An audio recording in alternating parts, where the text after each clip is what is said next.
Right బుట్టెల మరో breaking news చూస్తున్నాం. మరోసారి బీఆర్ఎస్ పై జాగృతి అధ్యక్షురాలు కవిత సంచలన వ్యాఖ్యలు చేశారు. ఉద్యమకారులను అప్పుడు బీఆర్ఎస్ మోసం చేస్తే ఇప్పుడు కాంగ్రెస్ ప్రభుత్వం మోసం చేస్తుందని కవిత విమర్శించారు. ఎల్బీనగర్లో శ్రీకాంతాచారి 16వ వర్ధంతి వేడుకలు జరిగాయి. ఈ సందర్భంగా బలిదేశ తెలంగాణ ఉద్యమ అమరవీరుడు శ్రీకాంతాచారి విగ్రహానికి పూలమాలలు వేసి జాగృతి అధ్యక్షురాలు కవిత కోదండరాం నివాళులర్పించారు.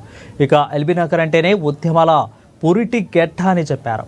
కేసీఆర్ దీక్ష పూనుకున్న రోజు శ్రీకాంతాచారి తెలంగాణ కోసం ఆత్మ బలిదానం చేసుకున్నారని గుర్తు చేశారు. ఇక ఆనాటి బీఆర్ఎస్ ప్రభుత్వం కొంతమందికి మాత్రమే న్యాయం చేసిందని ఆరోపించారు. ఆనాటి ప్రభుత్వం ఒక ప్రాజెక్టు కూడా ఉద్యమకారుల పేరు పెట్టలేదని అన్నారు.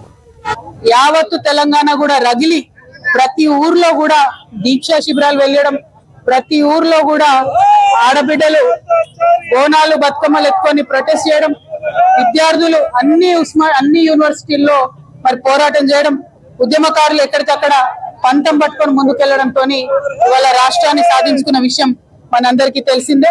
మరి శ్రీకాంతాచారి త్యాగాన్ని మాటల్లో కొలవలేము, అట్లని ఏమని మరి శ్రీకాంతాచారి త్యాగాన్ని కొలవాలో కూడా తెలియనటువంటి పరిస్థితి.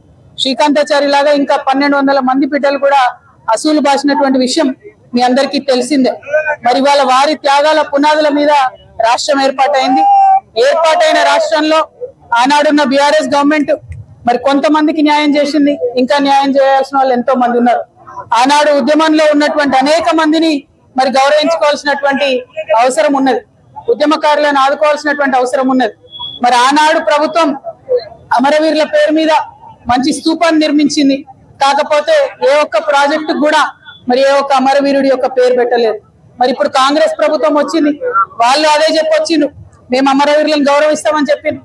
కానీ రాజీవ్ గాంధీ పేరు, ఇందిరాగాంధీ పేరు, ఆఖరికి మన్మోహన్ సింగ్ పేరు పెడుతున్నారు. కానీ ఏ ఒక్క పథకానికి కూడా శ్రీకాంతాచారి పేరు పెట్టాలన్న మనసు మరి కాంగ్రెస్ ప్రభుత్వానికి వస్తలేదు.